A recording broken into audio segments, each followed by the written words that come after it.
Well, here I am at ISHI 32 with Nidhi, who is ready to show us what she has come to present. Nidhi, what are you telling me about here? So let me walk you through this poster, Travis. So my work is basically deconvoluting bulk mixture samples into single cells and developing DNA profile from just one single cell. One single cell, One Nidhi. cell is all I need, Travis. Are you sure? 100%, Okay, yes. Okay, convince me. Yeah, Because so I'm not sure.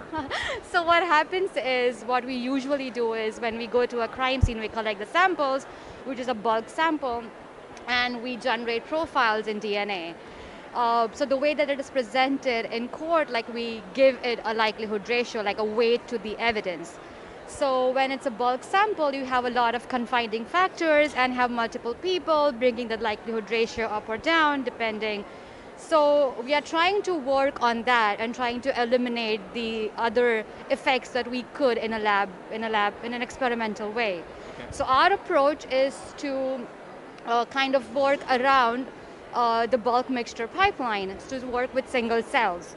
Because not only does it affect the likelihood ratio calculation, but it also affects the pipeline, the DNA forensic pipeline, which is extraction, amplification, and the CE.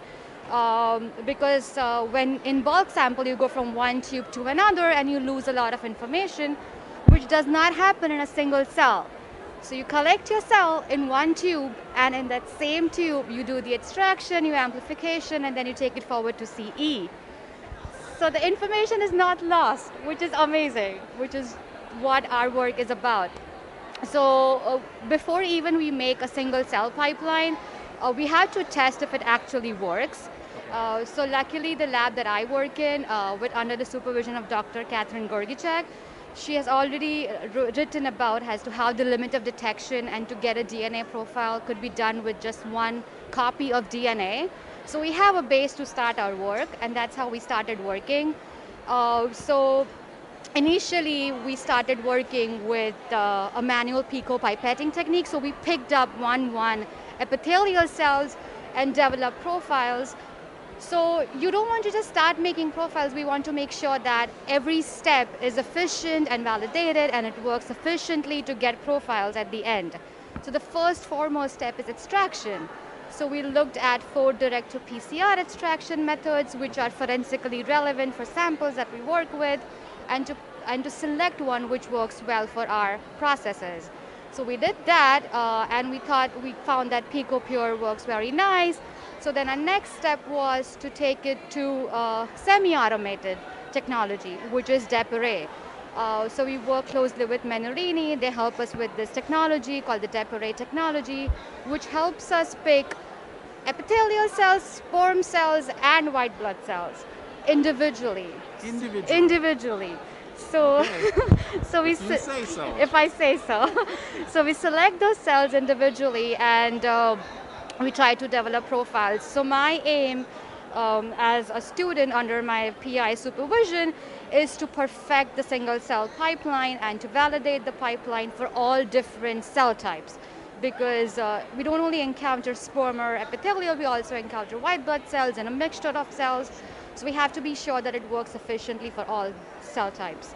And that's what we are doing. Nidhi. Yes. When you have this sample, how in the world are you separating out not only just one single cell, but the different cell types from one another? Is it a spin basket? How is that even done? So that's a very good question. So for initially, when we're doing picopipetting, you can see the cell under the microscope and separate out the epithelial cells, but it was difficult with the white blood cells and sperm cells because they are really small compared to the epithelial cells. So to manually pick them was difficult. But luckily, in partnership and help using the DepArray technology, what they do is they help us stain the cells. So different cells are stained differently, and then it goes into a microfluidic chip, which again we put it in the instrument, and then the instrument helps us figure out as to, using the staining that we just performed prior, as to this blood type, this cell type is epithelial, this cell type is white blood cell and sperm, and then we can use that instrument to separate them out. So I know that you've had success here, so my question might not really be all that important, but are those dyes inhibitory in any sort of way to getting the nice, DNA profile off of one cell? So I don't know. We don't know that yet if the dye is affecting. But our aim right now is to just look at. So we do the reagent testing and make sure that the reagents are not compatible. That the reagents are compatible with the pipeline. So if we would have seen a lot of empty profiles, allelic dropout profiles across the different cell types, then we would have to go back and make sure that that's not a hindering factor. So luckily, we are still in the realm of perfecting it, but that would be something really nice to test in the future if the dyes do have an effect in staining them. But yeah. Fantastic. All right. Thank you. Now, where does this go from here? What is your next step? Is this completed right now, or what is your next step for this project? So it is not completed right now. So like I keep mentioning about the different cell types. So I was able to work with white blood cells. Now I'm perfecting the technique for epithelial cells, and then I would move forward to sperm cells. The sperms are really difficult, not only to pick but also to extract the DNA, because they need DTT, which makes the extraction a little more difficult. So also factoring that into the pipeline is something that I'm currently working on. So basically the aim is that one single cell pipeline that fits for all cell types when we actually go to a crime scene and collect a sample. So that's the aim. And to see that if it is even possible to replace what's actually we all are working with, like the bulk mixture pipeline. And it doesn't just end in the experimental part of it, we also still have to do the statistical calculations to get the likelihood ratios as well. So kind of it's a circle. After we perfect it, we again go back to make sure that if it works. So we are trying to do our best to come up with the single cell pipeline, considering all the other factors that might affect. So that's... That is fantastic. Thank you so much for that thorough explanation. That's great. And I'm wondering now, have you been to Disney World? Did you get a chance to go to any of the parks yet? No, I did not, but luckily they are taking us on Wednesday to Animal Kingdom, so I'm looking forward to that, and I hope to have a good time there. Yes. But yes. and what other things are you excited about now that you went to the first opening talk, right? Yes. Did you go to that? Yes. How was that? It was really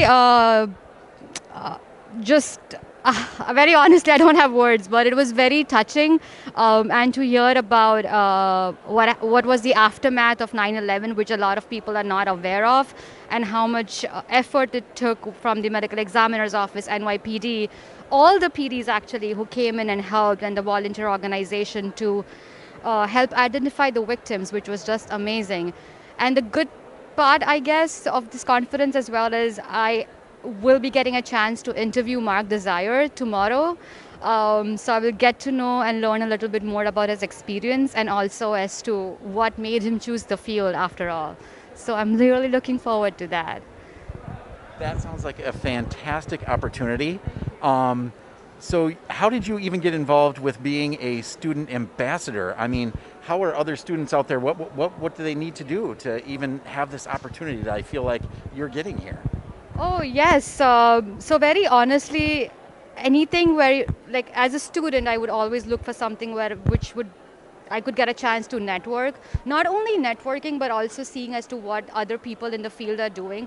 Because if I'm doing DNA, you are so concentrated in DNA, you don't know what's happening in talks or what's happening in other chemistry fields and XYZ. So I feel that if you see an opportunity like participating in any competition or applying for any grants or travel grants or whatever, you should just apply. The worst case would be you get a no, but at least you tried to apply and get whatever. And also through this ISHI, not only I'm able to show my work, but also speak with you and learn about other things, and also meeting the vendors and other people in the community. So it's just very nice.